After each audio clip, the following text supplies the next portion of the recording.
Coucou les petits loups, j'espère que vous allez bien. Alors aujourd'hui on va faire la recette du kombucha. Donc je vous ai déjà fait la recette du kéfir, donc pour pouvoir voir cette recette vous pouvez cliquer juste ici, vous aurez la recette.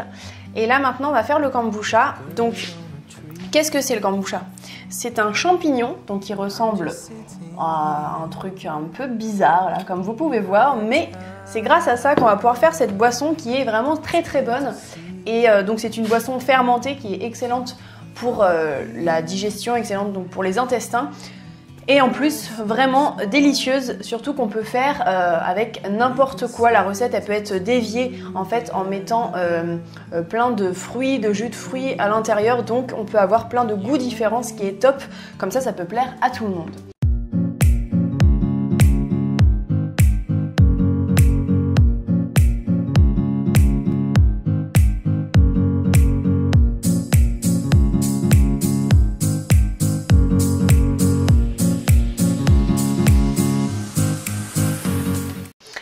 Alors, donc pour commencer, moi je vous préviens, donc ma recette c'est pour 4 litres en tout de kombucha.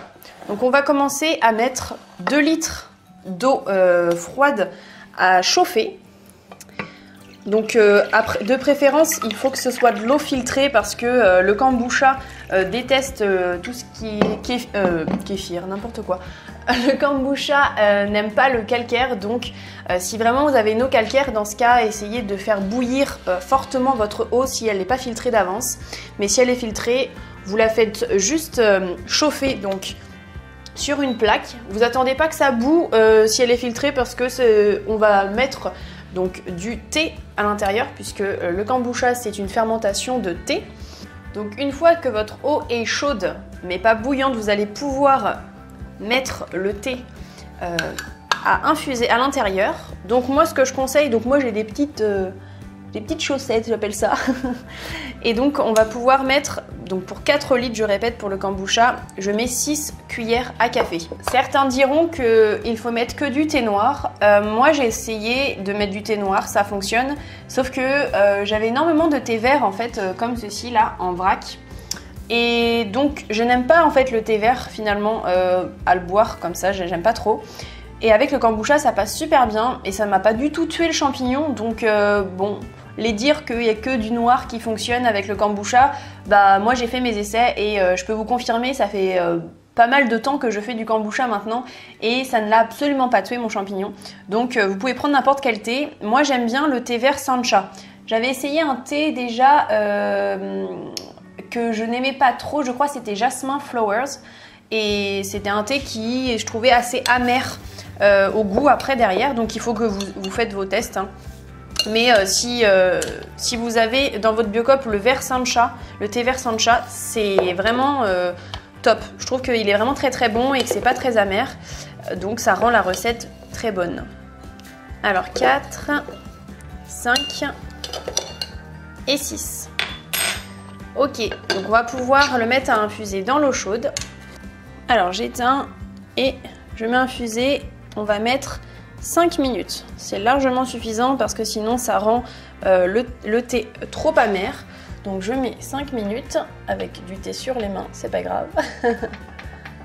Et au bout de 5 minutes, on va retirer le sachet de thé. Et c'est à ce moment-là qu'on va mettre une tasse entière de sucre. Donc je prépare ma tasse en même temps que le thé infuse. Donc on va en mettre effectivement une tasse entière. Ça va être pour nourrir en fait le champignon. En soi la préparation, il ne reste quasiment plus de sucre. Mais si vous ne mettez pas de sucre, bah, le champignon va mourir parce que c'est sa nourriture. Et elle le transforme en bonne bactérie pour nous. Donc il ne faut pas hésiter à mettre la tasse entière. Petite précision pour le sucre, en fait moi j'ai testé plusieurs sucres et il s'avère que à part le sucre comme ceci là, roux, je trouve que ça a tendance à abîmer comme le kéfir, le kombucha en fait, le champignon. Donc à éviter de mettre du rapadura, du sucre de coco, tout ça, gardez-le pour vos recettes, pour vous, voilà, mais pour les utiliser ailleurs. Mais gardez le sucre roux pour ce genre de recette. parce que c'est vrai que là on est avec des choses qui sont vivantes et visiblement elles n'aiment que ce sucre-là. Enfin en tout cas par rapport à mes expériences, je trouve qu'il n'y a que celui-là qui fonctionne. Je vais de nouveau mettre 2 litres dans mon bocal, puisqu'on va en faire donc 4 litres, le but étant qu'il n'y ait pas trop d'espace entre le haut du bocal et le champignon. Alors vous vous demandez peut-être qu'est-ce qu'il y a avec le kombucha là. En fait c'est la préparation d'avant. À chaque fois en fait, donc il y a la mer, donc le kombucha, le champignon, et à chaque fois il faut mettre aussi de la préparation en amont pour un peu Ah, c'est terminé le thé. On va pouvoir le retirer. Je vais finir ma phrase quand même. Donc je termine ma phrase, du coup c'est pour réensemencer du coup la nouvelle préparation qu'on met l'ancienne. Donc vu que je fais 4 litres, il faut 500 ml qu'on va ajouter aux 4 litres qu'on vient de préparer. Donc on a l'ancienne préparation, 500 ml. On a notre thé qui est prêt, on va mettre donc la tasse qu'on a préparée à l'intérieur. On va mélanger. Hop. Il est temps de mettre cette préparation dans notre bocal où on a déjà 2 litres précédemment mis. Je prends ceci pour pas en mettre trop partout. Je pense que je vais en mettre partout avec ma caméra. Mais ça va. Je nettoierai après le peu qui est tombé. Hop. Avec le peu de sucre qui n'est pas encore bien dissous. Je vais remélanger un petit peu. De toute façon, on va laisser un petit peu comme ça pour que l'eau refroidisse entièrement, parce que le champignon donc qui est ici, vous voyez la tête qu'il a, on va pas le mettre dans l'eau chaude. C'est très important de le mettre dans de l'eau tiède, froide même. Hein. Donc on va attendre que toute la préparation refroidisse. Enfin, on va mettre donc, le champignon. Il faut bien se laver les mains avant de le toucher, donc avant de le mettre. Et l'ancienne préparation, donc 500 ml qu'on va ajouter. Oui, c'est bien de la préparation que je vais bien nettoyer derrière. Alors, donc ça y est, donc le kombucha a refroidi. On va pouvoir mettre nos 500 ml de l'ancienne préparation à l'intérieur. Et je me suis préalablement lavé les mains pour pouvoir toucher donc, le kombucha. Donc faites de même, il faut que vous ayez les mains bien propres pour pas abîmer votre champignon. Et donc là, c'est le moment où là,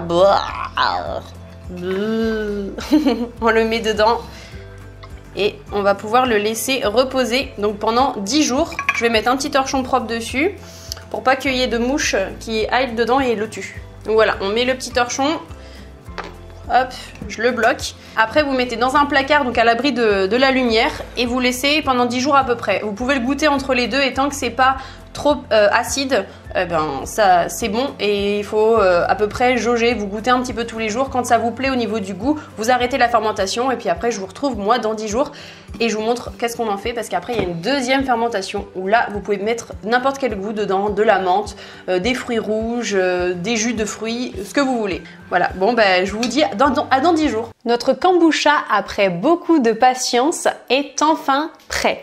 Donc là, pour la première fermentation, je précise, on va s'atteler à la deuxième fermentation. Donc, j'enlève ce qu'on avait mis, le petit torchon. Et là, on va pouvoir, donc je viens de me laver les mains, encore une fois, c'est très important. Je vais conserver la maman kombucha dans le petit bocal. Et je vais garder, comme on a dit, il faut 500 ml pour en refaire juste après. Donc, je vais en conserver 500 ml avec la mer kombucha que je mets dans le bocal. Donc ne vous inquiétez pas, si vous avez, moi j'ai un bocal là qui est plus gros et donc le kombucha veut toujours protéger ce qu'il y a en dessous, donc il va former une autre mer kombucha qui va être aussi grand. Donc ça c'est normal, ne vous inquiétez pas. C'est ça qui est chouette, le champignon se multiplie de préparation en préparation et à ce moment-là on peut en donner à d'autres. C'est vraiment la meilleure des façons de faire, vaut mieux pas en acheter, ce serait dommage. Maintenant, il va être temps de la deuxième fermentation. C'est là où vous allez mettre à l'intérieur en fait du kombucha les goûts que vous aimez. Donc vous allez pouvoir mettre, pour moi je vais mettre des cranberries dans certains ou un mélange de fruits rouges. Voilà, congelé, que j'ai acheté à Biocop et ça fonctionne très bien. Si vous en avez du frais, mettez des fruits frais bien sûr.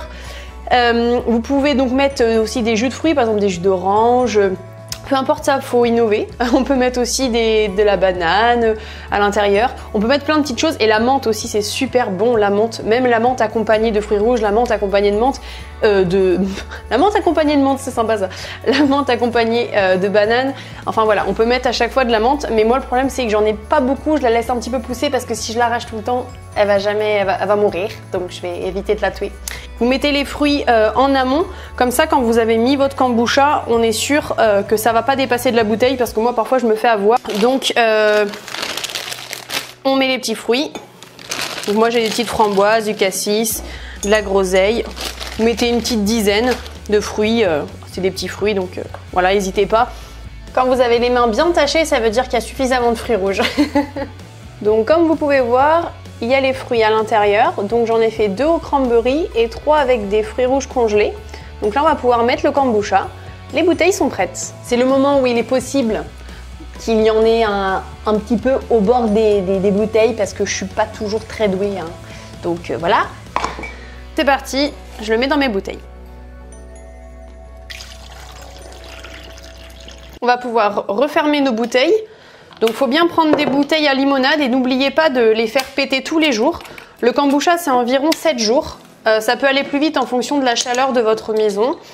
Moi je sais que je les bois au bout de 7 jours et plus. C'est-à-dire qu'au bout de 7 jours elles sont suffisamment prêtes et on peut les mettre au frigo. Et quand elles sont au frigo, eh bien, vous les consommez dans les jours, semaines à venir. Alors on dit qu'il ne faut pas aller trop loin. Moi j'ai jamais eu de soucis mais bon. Voilà, je vais pas vous inciter à faire des trucs en général qu'on ne le dit pas. Moi, je trouve que c'est très bon. Plus c'est fermenté, mieux c'est. Je dirais surtout le kombucha. Une fois, je l'avais un peu oublié parce que la première fois que je l'ai fait, je trouvais ça acide. Et apparemment, c'est normal pour la première fois en fait. On relance la mer. Et je trouvais ça pas bon. Donc, je l'ai laissé dans mon frigo, je l'ai pas jeté. Et mon chéri l'avait goûté, il trouvait ça pas très bon. Un jour, ma tante et mon père viennent et on leur fait goûter. Ils disent c'est super bon. Je dis bon, je vais regoûter quand même du coup. Et là, je regoute et oui, c'était très bon. Et donc, ça faisait 7 jours qu'il était dans mon frigo après les 7 jours de la fermentation. Donc, en tout, ça faisait 10 plus 7 plus 7. Donc, ça faisait un bon moment que c'était fait. Et je vous avouerai que moi, j'ai trouvé ça vraiment meilleur. Voilà, c'est mon expérience. Vous prenez pas, peu importe. Donc là, vous voyez, ça fait plein de couleurs différentes. Là, le cranberry, c'est à peu près la couleur normale. Pour le moment, ça va rester à peu près comme ça. Hein, ça colore pas trop, mais les fruits rouges, vous voyez, ça fait vraiment joli. Et donc ici, moi, je l'avais fait à la framboise. Donc moi, j'aime beaucoup les couleurs. Je trouve ça chouette. Mais quand votre kombucha est prêt, faites juste attention quand vous ouvrez vos bouteilles chaque jour de bien tenir le bouchon parce que ça peut aller très vite à monter le temps que ça dégaze tout l'intérieur. Voilà, vous savez tous les secrets sur le kombucha. Eh bien, vous n'avez plus qu'à tester. Moi, je trouve que c'est super bon. J'espère que vous allez bien aimer également. Pour la conservation, vous pouvez le mettre au frigo si vous voulez pas en refaire immédiatement. Ça va très bien se conserver au frigo et quand vous avez envie d'en refaire, eh bien vous le sortez de votre frigo, vous lavez les mains et vous faites la recette que je viens de vous montrer de A à Z. Voilà, donc les bouteilles sont prêtes à être fermentées une deuxième fois. J'espère que vous allez pouvoir tester la recette et que vous allez apprécier. Je vous fais plein de gros bisous, n'hésitez pas à mettre un petit pouce bleu en bas de la vidéo si vous avez aimé, à vous abonner, à commenter si vous avez des expériences également avec le kombucha. Moi, l'expérience un peu folle, c'est que j'ai pété 2 bouteilles. Voilà, parce que j'ai oublié de dégazer et ben, il faut pas oublier. Sachant que s'il fait très chaud, dégazez 2 fois, matin et soir. Hein. Vraiment, je vous le conseille. Vous pouvez partager la vidéo pour ceux qui seraient intéressés pour faire du kombucha. Et n'hésitez pas à dérouler la barre d'infos. Il y a plein de petits sites. Vous pouvez aller voir. Sur le site YouTube, vous pouvez me soutenir si jamais vous appréciez ma chaîne. En tout cas, je vous souhaite une belle journée, une belle soirée ou une belle nuit. Je vous embrasse fort et je vous dis à bientôt dans une nouvelle vidéo. Gros bisous les petits loups.